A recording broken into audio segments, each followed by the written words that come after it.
Welcome to my channel. मैं ब्रिजेश चौधरी और आप सभी लोगों को सत श्री अकाल, गुड मॉर्निंग, सुप्रभात, सलाम वालेकुम मित्रों। और आज की जो क्लास है बहुत ही महत्वपूर्ण क्लास है। ये ब्रह्मास्त्र है, क्लास 10th के लिए, केमिस्ट्री के लिए ये आपका ब्रह्मास्त्र है। और ब्रह्मास्त्र सीरीज को शुरुआत करने जा रहे हैं। और ये आपका महत्वपूर्ण रासायनिक अभिक्रियाएं, लगभग सबसे ज्यादा बार बोर्ड एग्जाम में पूछी जाने वाली रासायनिक अभिक्रियाएं। और सबसे महत्वपूर्ण तो ये मैंने लगा दिया है, एस्टर लगातार 7 बार पूछा है। 2011, 12, 13, 15, 16, 17, 18, 19 और 20 ये लगातार 4 बार पूछी गई। एस्टरीकरण, एस्टर कैसे बनता है। तो इस क्लास को स्टार्ट करने से पहले मैं 2 शब्द कहना चाहूंगा कि थोड़ा डूबूंगा मगर मैं फिर तैर आऊंगा। थोड़ा डूबूंगा मगर फिर मैं तैर आऊंगा। ऐ जिंदगी तू देख, मैं फिर जीत जाऊंगा। तो आइए हम इस परीक्षा से जंग जीतते हैं। मेरा पहला प्रश्न आज का, अवक्षेपण अभिक्रिया। ऐसी रासायनिक अभिक्रिया जिसमें अवक्षेप मिलता हो, ऐसी रासायनिक अभिक्रिया जो एक अवक्षेप देती हो, उस रासायनिक अभिक्रिया को अवक्षेप अभिक्रिया कहते हैं। जैसे मैं एग्जाम्पल के तौर पे मैं लिख दूं भाई साहब की सोडियम सल्फेट Na2SO4 कि हम कराते हैं बेरियम क्लोराइड से अभिक्रिया BaCl2। जब सोडियम सल्फेट की बेरियम क्लोराइड से अभिक्रिया कराते हैं तो अवक्षेप मिलता है बेरियम सल्फेट का, और साथ में आपका मिलता है NaCl। और इस NaCl को हम कहते हैं साधारण नमक। ठीक है, ये प्रश्न आप लोग के एग्जाम में पूछा गया है, देख ले थोड़ा सा। ये पूछा गया है 2016 और 2018 में। ठीक है, अवक्षेप अभिक्रिया। अब इसको हटा देते हैं। अगला जो प्रश्न दिया है संक्षारण। अरे भाई साहब, ये धातु का संक्षारण का उदाहरण मैं आपको दे रहा हूं, सीधी सी भाषा है। ये भी प्रश्न आप लोग का बार बार पूछा जाता है कि जब कोई वस्तु वायु की उपस्थिति में, मतलब कि मौसम की उपस्थिति में, मौसम की नमी, आर्द्रता के कारण उसमें आपकी जंग लग जाती है, उसमें परत जम जाती है, तो धीरे धीरे धातु नष्ट होने लगती है और उस अभिक्रिया को कहते हैं धातु का संक्षारण। जैसे मैंने यहां पे लिख दिया है आपका 4Fe आयरन है और ऑक्सीजन, और ये आपका ये नमी है और ये वायु है। जब इसके साथ कोई भी धातु अब जब आपके वायु के संपर्क में आती है, नमी के संपर्क में आती है, आर्द्रता के संपर्क में आती है, तो उस पर आपकी एक परत जम जाती है। ठीक, धीरे धीरे धातु नष्ट होने लगती है, उसको कहते हैं धातु का संक्षारण। भाई साहब एग्जाम में भूलना नहीं चाहिए। ठीक है, अब इस वाले भाई साहब को रिएक्शन कराएंगे तो आपको मिलेगा 2Fe2O3 इंटू H2O। यह आपका भाई जो परत लग जाती है उस वाले का समीकरण है। 4Fe+3O2+2H2O। जब यह आपका जो ऑक्सीजन और जो नमी है यह धातु से क्रिया करेगा तो यह आपका ऐसा बनाएगा फेरस ऑक्साइड। ठीक है, चलिए ये बातें हो गई। अब हम आपसे बात करते हैं महत्वपूर्ण प्रश्नों की सीरीज की। क्या होता है जब पहला सोडियम एथिल अल्कोहल से क्रिया करता है। छाप लेना इस वाले को, इस वाला भाई साहब आपका 2013, 16, 18, 19 इतने बार पूछा गया है भाई साहब ये वाला प्रश्न। सोडियम एथिल अल्कोहल से क्रिया करता है, एकदम सीधी सी लॉजिक है। सोडियम भाई साहब को क्रिया करा देते, एथिल अल्कोहल का सूत्र आप लोग ध्यान देना C2H5OH। एग्जाम में आएगा एथिल अल्कोहल कैसे बनता है, तो आप सीधी सी बात करना कि जब हम पोटेशियम हाइड्रोक्साइड की क्रिया एथिल ब्रोमाइड से कराते हैं। पोटेशियम हाइड्रोक्साइड ये आपका जलीय रहेगा की क्रिया हम एथिल ब्रोमाइड से कराते हैं तो भाई साहब आपका बनता है C2H5OH प्लस KBr, यह पोटेशियम ब्रोमाइड, और यह आपका एथिल एल्कोहल। यह आपका मैंने 1 नंबर की बात मैंने पूरी करा दी। एग्जाम में पूछ देगा कि एथिल एल्कोहल कैसे बनाया जाता है, तो इस वाले भाई साहब को ऐसे लिख देना। ठीक है, हमारी बात यहाँ पे हो रही थी कि सोडियम की क्रिया किससे कराते हैं भाई हम, एथिल एल्कोहल से। तो यह आपका क्या बना देता है, यह आपका बना देगा भाई साहब C2H5ONA, C2H5ONA, और यहां से ऑक्सीजन को फ्री कर देगा। ये रिएक्शन भी आपका बैलेंस नहीं है, रिएक्शन हाइड्रोजन 2 है, हाइड्रोजन यहाँ पे 2 कर लेते हैं, ये आपका हाइड्रोजन 2 हो गया, और सोडियम को भी 2 कर लेते हैं, ये भाई साहब ऐसा, और ये आपका ऐसा, रिएक्शन आपका बैलेंस हो गया। और इस वाले को क्या बोलते हैं, इस वाले को बोलते हैं सोडियम एथॉक्साइड, सोडियम एथॉक्साइड, यह आपका सोडियम एथॉक्साइड है, और हाइड्रोजन गैस आपकी फ्री होती है। ठीक है, उसके बाद आपका लेड नाइट्रेट को गर्म किया जाता है। अरे भाई साहब, ये प्रश्न तो हर बार छपा है, इसको यहां से हटाते हैं, धीरे धीरे एक एक करके प्रश्नों को हम हटाते चलते हैं, नोट करते रहिएगा आप लोग। ये प्रश्न आपका छपा है 15, 17, 19, 20।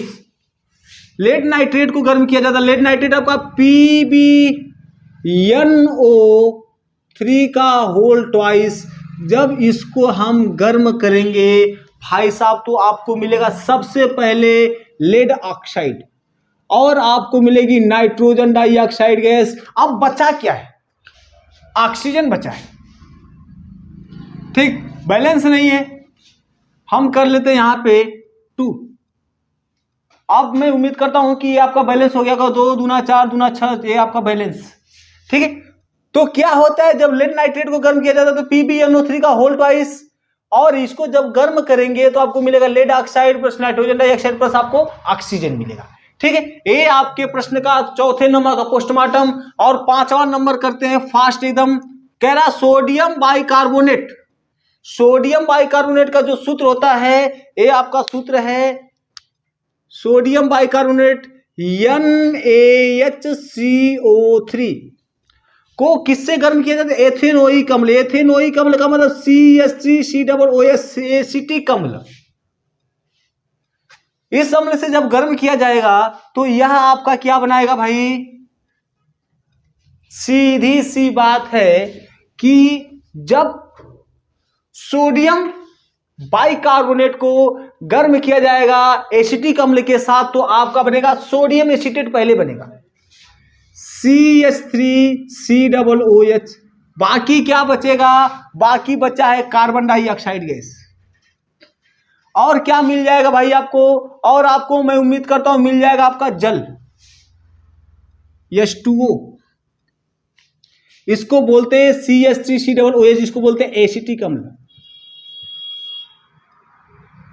उम्मीदों पे खरे उतरिए, मैं कहता हूं कि आप समुंदर में भी गोते लगाएंगे।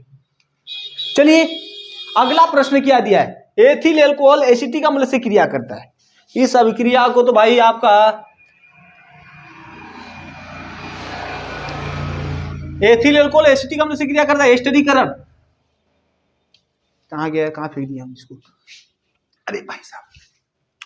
चलिए, ये इसको छाप लेना कि पेपर में छपेगा, क्योंकि यह लगातार 7 बार पूछा गया, उसके पहले भी पूछा गया था।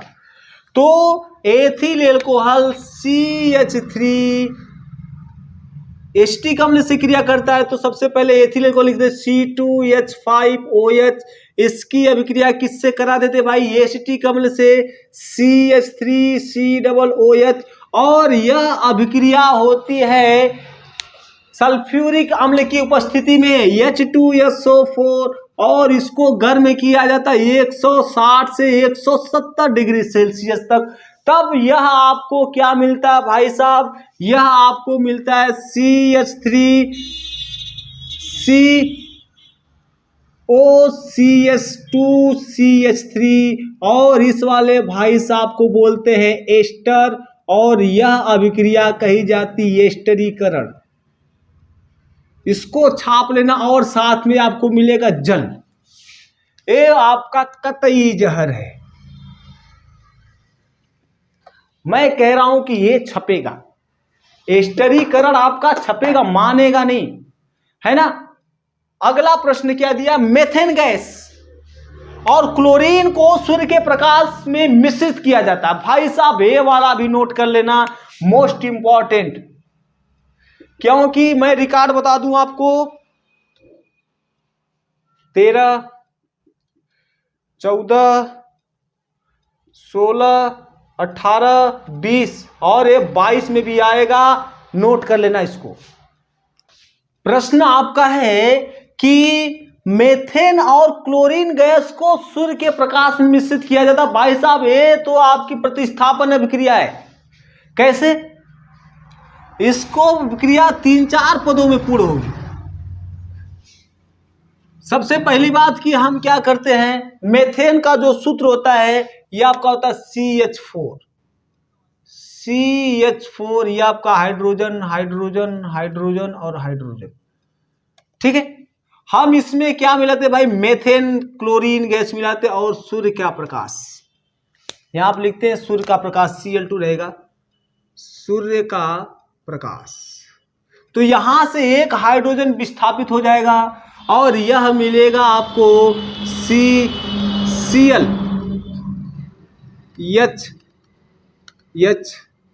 H और यहां से एक हाइड्रोजन आपका विस्थापित होकर HCl अम्ल देगा, ठीक है। और इस वाले को हम बोलेंगे क्लोरोमेथेन, क्लोरोमेथेन, ठीक है। अब फिर इसका जब हम इसको रिएक्ट करते फिर से क्लोरीन गैस के साथ, तो यह आपका, इसको हटा देते हैं, कतई जहर प्रश्न है। तो यह आपका ये H है, C है, H है, Cl है, या और ये आपका H है। इसकी अभिक्रिया कराते Cl2 गैस से किसके उपस्थिति में भाई, सूर्य के प्रकाश की उपस्थिति में। यह लिख लेते हैं सूर्य का प्रकाश। यह आपका बनेगा भाई Cl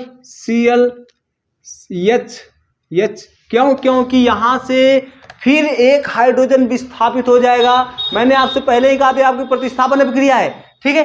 और यहां पे फिर आपको मिलेगा HCl और इस वाले को हम बोलेंगे भाई डाइक्लोरोमेथेन, इसको बोलेंगे डाइक्लोरोमेथेन, ठीक। फिर आगे फिर रिएक्ट कराएंगे, फिर हाइड्रोजन आपका विस्थापित होगा। अब इसी को हम रिएक्ट कर लेते हैं। इस बार क्या करते हैं, इस बार हाइड्रोजन आपका, क्लोरीन आपका 2 रहेगा, तो 2 क्लोरीन कर लेते हैं, यहां पे क्लोरीन, ठीक। और अब क्या मिलेगा भाई आपको, अब मिलेगा कितना, 3 क्लोरीन हो जाएगा, 1 हाइड्रोजन, क्लोरीन 3 हो जाएगा, carbon carbon chlorine chlorine chlorine, और इसको बोलते हैं 3 है तो 3 को बोलते हैं ट्राइक्लोरोमेथेन, ट्राइक्लोरोमेथेन। और इस ट्राइक्लोरोमेथेन को हम क्लोरोफॉर्म भी कहते हैं। अगर आपसे प्रश्न में पूछे कि क्लोरोफॉर्म कैसे बनाया जाता है, तो आप सीधी सी बात कह सकते हैं, जब डाइक्लोरोमेथेन को सूर्य के प्रकाश की उपस्थिति में क्लोरीन के साथ मिश्रित किया जाता है तो आपका बनता है क्लोरोफॉर्म, ठीक है। उसके बाद फिर इस क्लोरोफॉर्म की क्रिया सूर्य के प्रकाश की उपस्थिति में क्लोरीन गैस के साथ कराएंगे तो आपको मिलेगा टेट्राक्लोरोमेथेन, ठीक है। ये प्रश्न।